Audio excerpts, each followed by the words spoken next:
Hello friends, ನಮಸ್ತೆ. ಸ್ಫೂರ್ತಿ kitchen and ಬ್ಲಾಗ್ಸ್ಗೆ ಸ್ವಾಗತ. ಇವತ್ತಿನ ರೆಸಿಪಿ ಸ್ನ್ಯಾಕ್ ರೆಸಿಪಿ.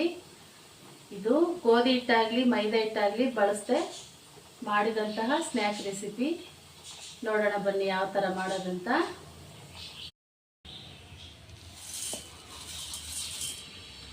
ಈಗ ಅವಲಕ್ಕಿನ ಚೆನ್ನಾಗಿ ಒಂದು 2ರಿಂದ 3 ಸರಿ ತೊಳ್ಕೊಂಡ್ಬಿಟ್ಟು ಒಂದು 4ರಿಂದ 5 ನಿಮಿಷ ಚೆನ್ನಾಗಿ ನೆನೆಸ್ಕೋಬೇಕು. ಅವಲಕ್ಕಿನ ನೋಡಿ, ಅವಲಕ್ಕಿ ನೆನೆಸಿದ್ದೀನಿ ಒಂದು 5 ನಿಮಿಷ. ಇದನ್ನು ನೀರು ತಕ್ಕೊಳ್ಳೋಣ ಫಸ್ಟು. ಈಗ ಒಂದು ಬಾಣಲಿಟ್ಟು ಒಂದು 2 ಸ್ಪೂನ್ ಎಣ್ಣೆ ಹಾಕ್ಕೊಂಡಿದ್ದೀನಿ. ಇದಕ್ಕೆ 1 ಸ್ಪೂನ್ ಜೀರಿಗೆ, 1 ಕಪ್ ಕಡಲೆ ಹಿಟ್ಟು. ಇದನ್ನ ಚೆನ್ನಾಗಿ ಫ್ರೈ ಮಾಡ್ಕೋಬೇಕು ಒಂದು 2 ನಿಮಿಷ.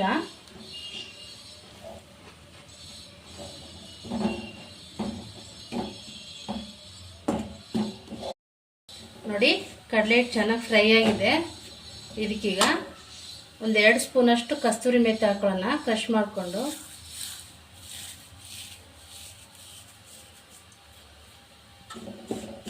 ಚೆನ್ನಾಗಿ ಮಿಕ್ಸ್ ಮಾಡಿಬಿಟ್ಟು ಗ್ಯಾಸ್ ಆಫ್ ಮಾಡ್ಕೊಬಿಡೋಣ. ಸಾಕು. ಇದು ನೋಡಿ ಚೆನ್ನಾಗಿ ನೆಂದಿದೆ. ಈಗ ಅವಲಕ್ಕಿ ನೀರೆಲ್ಲ ತೆಗೆದ್ಬಿಟ್ಟು ಒಂದು ಬೌಲ್ಗೆ ಹಾಕ್ಕೊಂಡಿದ್ದೀವಿ. ಈಗ ಇದಕ್ಕೆ ಆವಾಗಲೇ ಹುರಿದಿದ್ವಲ್ಲ ಕಡಲೆ ಹಿಟ್ಟು, ಇದು ಹಾಕ್ಕೊಳ್ಳೋಣ.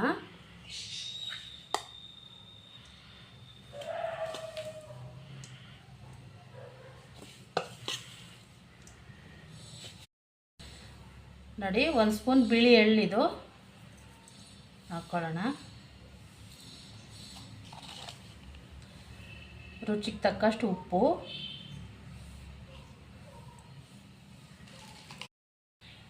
1 ಸ್ಪೂನ್ ಗರಂ ಮಸಾಲ, ಇದು ಒಂದು ಅರ್ಧ ಸ್ಪೂನ್ ಖಾರದ ಪುಡಿ. ಇದೆಲ್ಲ ನೀರು ಹಾಕ್ದೇನೆ ಮಿಕ್ಸ್ ಮಾಡ್ಕೋಬೇಕು. ನೋಡಿ, ಒಂದು ಅರ್ಧ ಸ್ಪೂನ್ ಹಿಂಗೆ ಹಾಕ್ಕೊಳ್ಳೋಣ. ಇದೆಲ್ಲ ಮಿಕ್ಸ್ ಮಾಡ್ಕೊಳ್ಳೋಣ.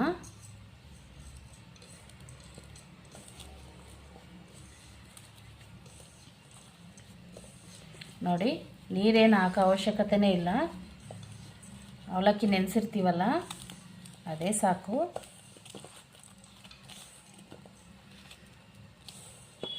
ಈ ಸ್ನ್ಯಾಕ್ ಮಾಡಿಟ್ಕೊಂಡ್ರೆ 1 ತಿಂಗಳ ತನಕ ಸ್ಟೋರ್ ಮಾಡ್ಕೋಬೋದು.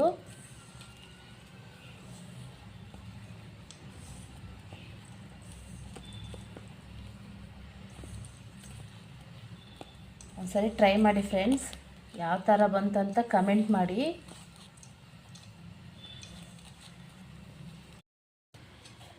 ನೋಡಿ, ಹಿಟ್ಟು ಎಲ್ಲ ಹಾಕಿ ಮಿಕ್ಸ್ ಮಾಡಿದ್ದಾಯಿತು.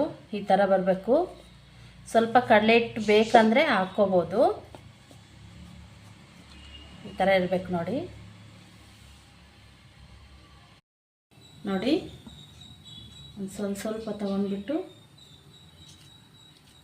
ಸ್ವಲ್ಪ ಕೈಗೆ ಎಣ್ಣೆ ಹಚ್ಕೊಳ್ಳಿ.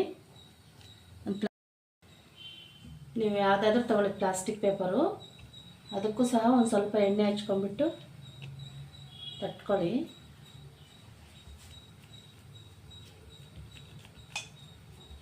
ತೀರಾ ತೆಳ್ಳಗೆ ತಟ್ಟಬೇಡಿ, ಸ್ವಲ್ಪ ದಪ್ಪನೇ ಇರಬೇಕು.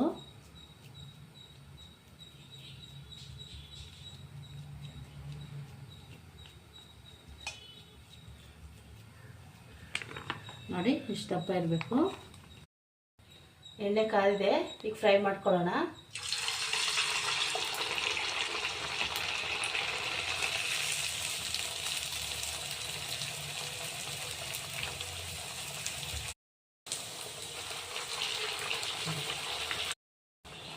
ನೋಡಿ ಫ್ರೆಂಡ್ಸ್, ರೆಡಿ ಆಯಿತು ಸ್ನ್ಯಾಕ್ ರೆಸಿಪಿ.